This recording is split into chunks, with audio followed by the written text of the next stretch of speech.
나는 인천 구월동에 산다. 정확히 말하면 남동구청 근처 오래된 빌라 단지 중 하나. 회사는 송도 쪽인데 교통비 아끼려고 자주 도보로 출근한다. 새벽 근무라 대부분 밤 11시 반쯤 집을 나서야 한다. 처음엔 괜찮았다. 밤 공기도 시원하고 조용한 거리 덕에 생각을 정리하기에도 좋았다. 그런데 그 조용함이 점점 낯설게 느껴지기 시작한 건 지난달부터였다. 처음 이상했던 건 뒤따라오는 발소리였다. 9월시장 근처 골목은 오래된 주택들이 빽빽하게 들어서 있어서 밤엔 거의 사람이 없다. 가끔 고양이나 바람에 흔들리는 현수막 소리 정도만 들릴 뿐이다. 그날도 평소처럼 이어폰을 꽂고 천천히 걸었는데 음악 사이로 딱딱딱 하는 규칙적인 구두 소리가 들렸다. 처음엔 내 발소리가 메아리처럼 울리는 줄 알았다. 그래서 일부러 멈춰봤다. 그런데 소리도 같이 멈췄다. 다시 걷자. 또 따라왔다. 딱딱딱. 뭔가 이상했다. 뒤를 돌아봤지만 골목 끝까지 아무도 없었다. 가로등 불빛은 희미했고 옆집 마당엔 고양이 몇 마리가 멍하니 나를 쳐다보고 있었다. 순간 등골이 오싹했지만 착각이겠지 하고 넘어갔다. 그날 이후로 이상하게 그 9월시장 뒤편 골목을 지날 때마다 같은 발소리가 들렸다. 처음엔 무시하려고 했다. 이어폰을 더 크게 틀고 일부러 휴대폰 화면을 보며 걸었다. 하지만 이상한 건 내 속도를 따라오듯 발소리도 느려지거나 빨라졌다는 거다. 정말 미친 것처럼 똑같은 간격으로. 그러다 어느 날 비 오는 새벽이었다. 비 때문에 바닥이 젖어 있었고 신발 밑창에서 찰박찰박 소리가 났다. 그런데 내 뒤쪽에서도 찰박찰박 하는 소리가 들렸다. 이번엔 진짜 누군가 있는 줄 알고 뒤를 돌아봤다. 없었다. 골목엔 비가 내리고 가로등 불빛 아래 하수구에서 증기가 올라올 뿐이었다. 하지만 바닥에는 분명히 내 것 말고 또 다른 젖은 발자국이 있었다. 나보다 반 발짝 뒤에서 시작된 여성용 구두 모양의 발자국. 나는 멍하니 그 자리를 서성이며 한참을 봤다. 비가 쏟아지는데도 그 발자국은 사라지지 않았다. 하수구 쪽으로 조금씩 이어지더니 갑자기 그 앞에서 뚝 끊겼다. 마치 거기서 발이 공중으로 사라진 것처럼. 그날은 회사에 도착하자마자 구내식당 화장실로 달려갔다. 온몸이 젖은 것도 아닌데 식은땀이 쏟아졌다. 화장실 거울 앞에서 내 얼굴을 보는데 눈밑이 심하게 껌했다. 그때 문득 거울 안쪽 어딘가에서 희미하게 들리는 목소리가 있었다. 그 사람 아직도 거기 다니는구나. 순간 등 뒤로 소름이 쫙 끼쳤다. 뒤를 돌아봤지만 화장실엔 나 혼자였다. 그날 이후 나는 회사에 도착할 때마다 같은 문장을 속으로 되뇌었다. 이건 피곤해서 그래. 그냥 환청이야. 하지만 이상하게 그 9월시장 뒤 골목을 지날 때면 냄새가 이상했다. 썩은 물 같은 철 냄새. 비가 안 와도 항상 축축했고 하수구 근처에서 바람이 불 때마다 누군가의 낮은 숨소리 같은 게 섞여 있었다. 하루는 출근 전에 편의점 아르바이트생한테 물어봤다. 저기 시장 뒤 골목요? 밤에 누가 자주 다니나요? 그 애는 고개를 저었다. 거기요? 아, 거긴 아무도 안 다녀요. 예전에 좀 유명했죠. 유명했어요? 예. 거기서 여자 하나가 죽었잖아요. 새벽에 일하러 가던 사람인데 빗길에 미끄러졌다고는 하는데. 그 애는 말을 흐리더니 괜히 주변을 한번 둘러봤다. 그 뒤로 그 골목 지나가다 보면 구두 소리 들린다는 얘기 많아요. 진짜예요. 그래서 택시 기사들도 거기 피해서 돌아다녀요. 그때부터 나는 그 길을 돌아가기로 했다. 조금 더 걸려도 대로변으로. 하지만 몇 번을 시도해도 이상하게 다리가 그쪽 골목으로 향했다. 익숙함 때문일까? 아니면 그 소리를 다시 듣고 싶어서였을까? 며칠 뒤 또다시 비가 오던 새벽이었다. 출근 준비를 마치고 현관문을 나서는데 문틈 아래로 무언가 젖은 종이 쪽지가 끼워져 있었다. 들었지? 글씨는 번져 있었고 손으로 쓴 듯 삐뚤빼뚤했다. 나는 곧장 문을 닫았다. 심장이 미친 듯 뛰었다. 누가 내 집 문 앞에 이런 걸 놓고 간 거지? 밖은 조용했다. 비는 여전히 내리고 있었고 복도에는 형광등 하나가 깜박였다. 그날 밤 나는 도보 출근을 하지 않았다. 택시를 불러 타고 그 골목을 일부러 피해갔다. 그런데 창밖으로 스치는 9월시장 입구를 보는 순간 내 눈이 커졌다. 가로등 밑에 누군가 서 있었다. 우산도 없이 긴 머리에 노란색 원피스를 입은 여자. 정확히 내가 발자국을 처음 봤던 그 자리였다. 그녀는 가만히 서서 내 쪽을 바라봤다. 택시가 빠르게 지나가자 그 순간 창문에 빗방울이 튀며 그 얼굴이 흐릿하게 번졌다. 하지만 확실히 보였다. 입이 웃고 있었다. 그날 이후로 나는 한동안 그 길을 피했다. 퇴근 후에도 택시만 탔고 일부러 창문을 닫았다. 하지만 이상하게 밤이 되면 그 골목의 냄새가 방 안까지 따라오는 것 같았다. 비가 오지도 않았는데 축축한 시멘트 냄새가 침대 밑에서 스멀스멀 올라왔다. 에어컨을 틀어도 사라지지 않았고 문을 닫아도 그 냄새는 계속 있었다. 그러던 어느 날 회사 동료 민석이 나를 불렀다. 야, 요즘 너 얼굴 왜 그래? 잠 못 자? 응, 좀 이상한 꿈을 꿔. 무슨 꿈? 나는 잠시 망설이다가 말했다. 누가 계속 나 따라와. 비 오는 골목 같은 데서. 근데 그 여자가 나한테 말해. 너도 봤지? 라고. 민석은 어이없다는 듯 웃었다. 너 스트레스 너무 받았나 보다. 야, 퇴근하고 술 한잔 하자. 나는 웃으며 고개를 끄덕였지만 마음 한구석이 계속 불편했다. 너도 봤지? 그 말이 머리에서 떠나지 않았다. 며칠 뒤 다시 비가 내렸다. 그날따라 택시가 잡히지 않았다. 비는 점점 세졌고 시간은 이미 자정을 넘겼다. 결국 나는 다시 그 골목 앞에 서 있었다. 비닐 우산을 들었지만 손이 떨렸다. 길을 돌아가자니 너무 멀고 회사 지각이 뻔했다. 나는 억지로 한 발을 내딛었다. 골목 입구의 가로등은 여전히 희미했다. 빛은 노랗게 번졌고 비가 그 안으로 흩날렸다. 나는 무심히 발을 옮겼다. 발소리가 찰박찰박 울렸다. 그리고 몇 초 뒤 또 들렸다. 찰박찰박 내 뒤에서. 나는 일부러 걷는 속도를 바꿔봤다. 느리게 걸으면 뒤에서도 느려지고 빨라지면 또 빨라졌다. 심장이 목까지 올라왔다. 뒤를 돌아볼까 말까 고민하는 순간 갑자기 옆 골목 어귀에서 낡은 우산 하나가 툭 떨어졌다. 나는 소스라치게 놀라 우산을 떨어뜨렸다. 그 우산은 녹슨 손잡이에 찢어진 천이 덜렁거렸다. 바람에 흔들리며 마치 누군가 금방까지 그걸 쥐고 있었던 것처럼 젖어 있었다. 나는 서둘러 그 우산을 발로 밀어냈다. 그런데 그 순간 내 신발에 무언가 닿았다. 살짝 미끄러운 감촉. 밑을 보니 작은 머리끈 하나가 떨어져 있었다. 검은색 고무줄에 한쪽엔 금색 장식이 달린 낯익은 머리끈이었다. 기억이 번쩍했다. 그건 택시 창밖에서 봤던 그 여자가 하고 있던 머리끈과 똑같았다. 나는 그대로 뛰었다. 우산도 가방도 잊은 채 달렸다. 발밑에 물이 튀고 숨이 턱까지 찼다. 집 문 앞까지 와서 열쇠를 찾는데 손이 제대로 움직이지 않았다. 겨우 문을 열고 들어가 그대로 현관문에 등을 기댄 채 주저앉았다. 그 여자는 뭐지? 나를 왜 따라오는 거지? 아니, 그보다 내가 정말 봤던 게 사람이 맞을까? 그날 새벽 침대에 누워도 잠이 오지 않았다. 눈을 감으면 그 젖은 머리끈이 생각났다. 내 머리맡에 놓인 듯한 착각이 들었다. 그때였다. 또각! 또각! 집안 복도 쪽에서 발소리가 들렸다. 천천히 규칙적으로. 나는 숨을 죽였다. 누가 들어온 걸까? 현관문은 분명 잠궜다. 또각! 또각! 또각! 소리가 가까워졌다. 눈을 억지로 감았다. 그때 귓가에 바람이 스쳤다. 그리고 아주 낮은 목소리로 여기까지 왔네. 순간 눈을 떴다. 하지만 방엔 아무도 없었다. 단지 방 안 공기가 싸늘하게 식어 있었다. 벽시계의 초침 소리가 너무 크게 들려서 견딜 수가 없었다. 나는 벌떡 일어나 불을 켰다. 불빛 아래에서 바닥이 젖어 있었다. 현관 쪽에서부터 내 침대 옆까지 또각또각 발자국이 찍혀 있었다. 그날 이후 나는 잠을 잘 수 없었다. 출근도 퇴근도 모두 대로변만 이용했다. 하지만 이상하게 회사 엘리베이터 안에서도 그 냄새가 났다. 습하고 철 냄새 나는 공기. 그리고 가끔 엘리베이터 거울 속에서 내 뒤에 서 있는 노란색 그림자가 보였다.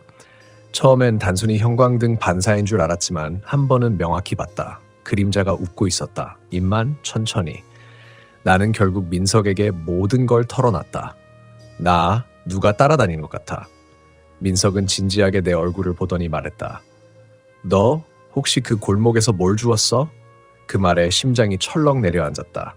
나는 머리끈 얘기를 꺼내지 않았다. 말하는 순간 뭔가 되돌릴 수 없을 것 같았다. 민석은 잠시 생각하더니 내 친구 중에 그런 거 좀 보는 애 있어. 다음 주에 한번 만나볼래? 라고 했다. 나는 망설였지만 결국 고개를 끄덕였다. 그날 밤 집에 돌아오자 현관 앞에 또 종이 쪽지가 있었다. 젖지도 않았고 글씨도 선명했다. 이제 그만 피해. 넌 이미 길 위에 섰잖아. 민석의 친구를 만난 건 토요일 오후였다. 송도 센트럴파크 근처의 조용한 카페였다. 그녀의 이름은 지연이었다. 보통 사람처럼 보였지만 눈빛이 이상했다. 뭔가 사람을 꿰뚫어보는 듯한 너무 맑은 눈. 민석이 내 얘기를 간단히 해주자 그녀는 내 얼굴을 잠시 바라보다가 조용히 말했다. 그 골목 9월 시장 뒤쪽 맞죠? 나는 놀라서 고개를 끄덕였다. 그쪽은 오래전부터 그 얘기 있어요. 새벽마다 누가 구두 신은 여자를 본다거나 발소리를 들었다는 사람들 많아요. 근데 대부분 봤다고 말한 사람은 얼마 못 가서 이사를 가요. 왜요? 그 여자가 따라오거든요. 한번 눈이 마주치면 끝이에요. 나는 웃으려 했지만 웃음이 안 나왔다. 지연은 내 손목을 잡았다. 혹시 무언가 가져온 적 있어요? 그 길에서. 그 말에 숨이 멎었다. 아니요, 없어요. 거짓말이었다. 하지만 입 밖으로 그 말을 하는 순간 마치 방 안의 공기가 싸늘해지는 걸 느꼈다. 지연은 내 손을 꼭 쥐더니 낮은 목소리로 말했다. 그 여자는 자기 흔적을 찾고 있을 거예요. 그걸 다시 돌려주지 않으면 당신을 통해 세상으로 나오려고 할 수도 있어요. 나는 아무 말도 못했다. 머리끈이 떠올랐다. 지연은 나를 보며 조용히 말했다. 그 물건 어디 있어요? 나는 결국 집에 돌아와 머리끈을 꺼냈다. 서랍 속 가장 깊은 곳, 검은 비닐봉지에 쌓여 있었다. 그걸 꺼내는 순간 방 안 공기가 확 바뀌었다. 창문이 닫혀 있는데 커튼이 흔들렸다. 손끝이 차가워지고 목덜미에 서늘한 기운이 내려앉았다. 나는 머리끈을 바라보다가 갑자기 그 금색 장식 안쪽에 무언가 새겨져 있는 걸 봤다. JH 누구 이름일까? 그때 내 휴대폰이 울렸다. 지연이었다. 그거 그냥 버리면 안 돼요. 그 사람은 아직 그 자리에 있어요. 당신이 그걸 돌려줘야 끝나요. 전화를 끊자마자 머리끈이 내 손에서 툭 떨어졌다. 바닥에 닿는 순간 거실 불이 깜박였다. 순간적으로 귀에서 웅웅거리는 소리가 났다. 그리고 그 냄새. 비 오는 날 하수구 냄새. 축축한 흙과 피가 섞인 듯한 그 냄새가 방 안을 가득 채웠다. 나는 숨을 크게 쉬지 못했다. 목이 조여오는 느낌. 어딘가에서 또각또각 소리가 들렸다. 천천히 고개를 돌리자 거실 창문 밖 베란다 난간에 누군가 서 있었다. 머리카락이 젖은 채 아래로 쏟아지고 노란색 원피스가 빗물처럼 흔들리고 있었다. 나는 비명을 질렀다. 불을 켰다. 하지만 아무도 없었다. 창문은 닫혀 있었고 밖에는 비가 내리지도 않았다. 그런데 바닥에는 또 젖은 발자국이 찍혀 있었다. 베란다에서 내 방 쪽으로 향하는 발자국. 나는 정신없이 머리끈을 들고 집을 뛰쳐나왔다. 그 골목으로 향했다. 달리는 내내 머릿속이 텅 비어 있었다. 비도 사람도 아무것도 느껴지지 않았다. 그저 끝내야 한다는 생각뿐이었다. 9월 시장 뒤 골목에 도착했을 때 가로등이 깜박였다. 정확히 그녀를 처음 봤던 그 자리였다. 나는 떨리는 손으로 머리끈을 바닥에 던졌다. 이거 돌려줄게. 이제 그만 와. 소리쳤지만 대답은 없었다. 대신 비가 내리기 시작했다. 갑자기 한 줄기 바람이 불더니 머리끈이 내 발 앞에서 멈췄다. 그때 내 뒤에서 고마워요 라는 속삭임이 들렸다. 순간 심장이 멎은 듯했다. 나는 돌아보지 않았다. 그냥 그대로 눈을 감았다. 바람이 불고 내 얼굴에 차가운 물방울이 떨어졌다. 그리고 아무 소리도 없었다. 다시 눈을 떴을 때 머리끈은 사라져 있었다. 그날 이후 그 발소리는 들리지 않았다. 냄새도 사라졌고 집도 평소처럼 조용했다. 나는 다시 도보로 출근을 시작했다. 그 골목도 몇 번 지나쳤지만 아무 일도 일어나지 않았다. 이제 다 끝났다고 생각했다. 정말로. 그런데 어젯밤이었다. 새벽 근무 끝나고 집으로 돌아왔는데 현관 앞에 무언가 떨어져 있었다. 익숙한 머리끈이었다. 하지만 이번엔 금색 장식이 깨져 있었다. 그리고 그 안쪽에는 새로 새겨진 글자가 있었다. KJ. 그건 내 이름의 이니셜이었다. 그날 이후 나는 잠을 거의 자지 못했다. 머리끈을 다시 본 순간부터 모든 게 이상해졌다. 손끝이 차가워지고 머리가 멍해졌고 무엇보다 그녀가 나를 알고 있다는 확신이 들었다. 나는 그 금색 장식을 자세히 들여다봤다. KJ 내 이름의 이니셜. 처음 봤을 때 새겨져 있던 JH는 어쩌면 그녀의 이름이었다. 그러면 왜 내 이름으로 바뀐 걸까? 나는 머리끈을 비닐봉지에 다시 넣고 회사로 향했다. 그날따라 사람들의 얼굴이 이상하게 보였다. 누가 봐도 평범한 아침이었는데 엘리베이터 안거울 속 내 얼굴은 분명 웃고 있었다. 하지만 나는 웃고 있지 않았다. 회사 도착 후 민석이 나를 보자마자 말했다. 야, 너 괜찮아? 며칠째 잠도 못 잔 얼굴인데? 나는 머리끈을 보여줬다. 민석은 인상을 찌푸리며 고개를 저었다.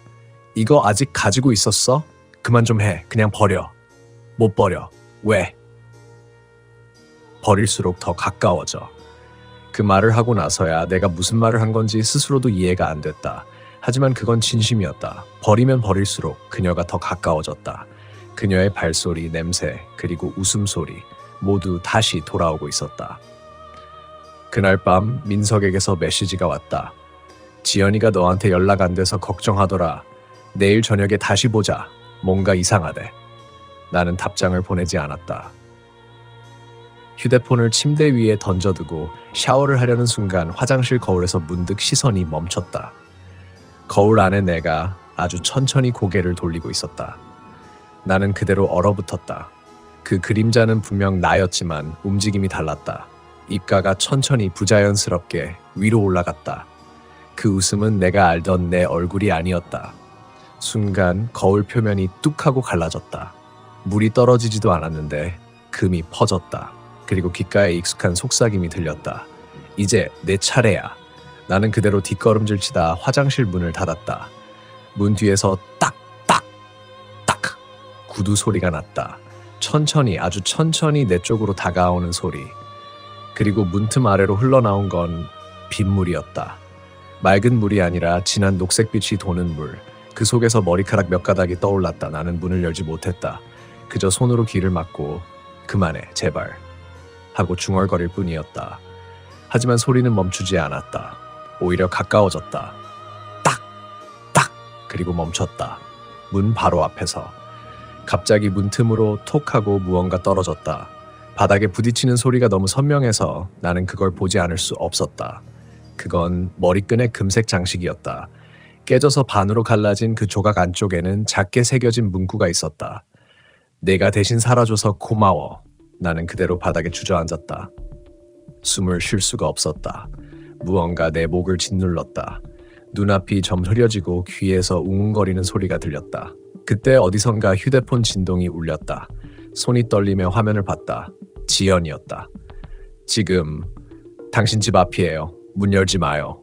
그건 당신이 아니에요. 순간 내 시선이 현관문으로 향했다. 누군가 문을 두드리고 있었다. 똑똑똑 리듬이 규칙적이었다. 나는 소리를 낼 수 없었다. 그 두드림이 점점 세졌다. 똑똑똑 문 손잡이가 천천히 돌아갔다. 나는 벽에 기대어 그 손잡이를 바라봤다. 그리고 문틈 사이로 한 줄기 빛이 스며들며 낯익은 손이 들어왔다. 가느다랗고 젖은 손. 손목에 달린 금색 장식이 반짝였다. 그녀였다. 이제 같이 가요. 그녀의 목소리가 내 귀에 닿는 순간 눈앞이 완전히 어두워졌다. 눈을 떴을 때 나는 병원에 있었다. 민석이 내 곁에서 울고 있었다. 야, 진짜 죽는 줄 알았어. 문 안 열려서 소방관 불렀어. 나는 아무 말도 하지 못했다. 입술이 타들어가듯 말라 있었다. 지연은 내 옆에 조용히 앉아 있었다. 당신 살았네요. 그녀는 나를 바라보며 낮게 말했다. 그 여자는 당신이 자기 대신 살아남은 줄 알았어요. 비 오는 날 그 골목에서 미끄러졌던 사람 기억 안 나요? 그 말을 듣는 순간 머릿속에 잊고 있던 장면이 떠올랐다. 1년 전 비 오는 새벽 그 골목을 지나던 나는 누군가를 밀쳤다. 정확히는 피하려다 팔로 쳤다. 그녀가 미끄러져 하수구 쪽으로 쓰러졌고 나는 그대로 달아났다. 설마 그 여자는 그때부터 당신을 찾고 있었어요. 자신의 죽음을 대신 겪지 않은 사람을. 지연의 목소리가 점점 멀어졌다. 귀에서 다시 딱딱 하는 구두 소리가 들렸다. 나는 눈을 감았다. 하지만 이번엔 도망치지 않았다. 그 소리가 내 발밑에서 멈췄을 때 누군가의 손이 내 손을 살짝 잡았다. 차갑고 부드러운 손. 그녀는 아주 조용히 말했다. 이제 내 얘기 끝났어. 눈을 떴을 때 지연과 민석이 나를 보고 있었다. 지연이 말했다. 이제 괜찮아요. 그 여자는 돌아갔어요. 나는 고개를 끄덕였다. 하지만 창밖을 보는 순간 숨이 멎었다. 병원 복도 끝 창문 유리에 비친 내 모습이 웃고 있었다. 입만 천천히. 이야기는 여기서 끝이지만 그 후로 인천 9월시장 뒤 골목을 지날 때 새벽마다 또각또각 소리를 들었다는 사람이 다시 늘어나기 시작했다. 사람들은 말한다. 그 길엔 아직도 누군가가 걷고 있다고. 그리고 그 구두 소리는 비 오는 날이면 더욱 선명하게 울린다고. 퇴원 후 나는 그 골목 근처를 다시는 가지 않겠다고 다짐했다. 하지만 사람 마음이란 이상하게도 다시는이라고 말할수록 그곳이 머릿속에 더 선명해진다. 며칠 뒤 민석이 찾아왔다. 야, 진짜 이젠 괜찮은 거지? 나는 억지로 웃으며 고개를 끄덕였다. 응, 괜찮아. 그런데 민석이 내 방을 둘러보다가 무언가를 발견했다. 야, 이거 뭐야? 그의 손끝에는 머리끈이 있었다. 비닐봉지에 넣어놨던 그 금색 장식 머리끈. 분명 병원 가기 전에 버렸던 건데 나는 아무 말도 할 수 없었다. 민석이 장난스럽게 그걸 손목에 감았다. 야, 이거 여자 거잖아. 지연이 거야? 그 순간 내 머릿속에 울리던 그 목소리가 되살아났다. 이제 내 차례야. 그거 벗어. 내 목소리가 떨렸다. 민석은 웃으며 말했다. 왜? 귀신이라도 나오게? 벗으라고. 내가 소리치자 그는 놀란 표정으로 머리끈을 벗어 책상 위에 던졌다. 그때였다. 금색 장식이 딱 소리를 내며 갈라졌다. 그리고 안쪽에서 작게 접힌 종이 조각이 떨어졌다. 민석이 그걸 주워 펼쳤다. 그리고 얼굴이 굳었다. 나는 천천히 그 종이를 바라봤다. 거기엔 민석이라는 이름이 또박또박 적혀 있었다. 그 아래에는 익숙한 필체로 짧은 문장이 따라붙어 있었다. 다음은 너야. 순간 방 안의 조명이 깜빡였다. 창밖에선 비가 내리기 시작했다. 한 방울, 두 방울, 그리고 곧 유리창을 두드리는 규칙적인 소리로 바뀌었다. 또각, 또각, 또각. 민석이 창문 쪽을 향해 고개를 돌렸다. 그의 표정은 금세 하얗게 질렸다. 야, 창문 밖에. 나는 고개를 들 수가 없었다.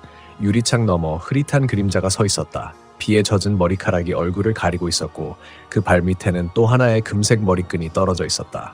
또각. 그녀가 고개를 들었다. 입술이 천천히 움직였다. 이제 다 왔어. 불이 꺼졌다. 다음날 아침 경찰은 아파트 7층에서 떨어진 남자의 시신을 발견했다. 손목에는 금색 머리끈이 감겨 있었고 그 곁에는 비 오는 날은 잊지 말자는 문장이 적힌 메모가 있었다.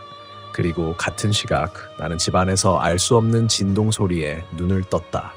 휴대폰 화면에는 한 통의 부재 중 전화가 떠 있었다. 민석. 그 아래엔 음성 메시지 표시가 깜빡였다. 나는 손이 떨리는 걸 느끼며 재생 버튼을 눌렀다. 비 소리 사이로 들리는 여성의 웃음소리. 그 뒤로 남자의 목소리가 들렸다. 야, 그녀가 아직 여기. 그리고 뚝 하는 소리로 끝났다. 나는 휴대폰을 떨어뜨렸다. 바닥에 부딪히는 순간 화면이 켜졌고 그 위에 문자가 하나 더 도착했다. 이제 너 혼자 아니야. 그 순간 창문 밖에서 또각또각 구두 소리가 들려왔다. 그 리듬은 이제 너무나 익숙했다. 나는 천천히 고개를 돌렸다. 그리고 본 건 어제 내가 입었던 옷을 그대로 입은 나였다. 웃으며 머리끈을 손목에 감고 있는 나 자신. 비는 그날도 계속 내렸다. 그리고 그 9월시장 골목 끝엔 지금도 누군가의 구두 소리가 들린다. 실화를 기반으로 재구성된 이 이야기는 죄책감은 형태를 가진다는 전제를 끝까지 밀어붙인 심리 호러입니다. 비 오는 날. 왜 누군가의 발소리가 따라온다면 그건 아직 끝나지 않은 이야기일지도 모릅니다.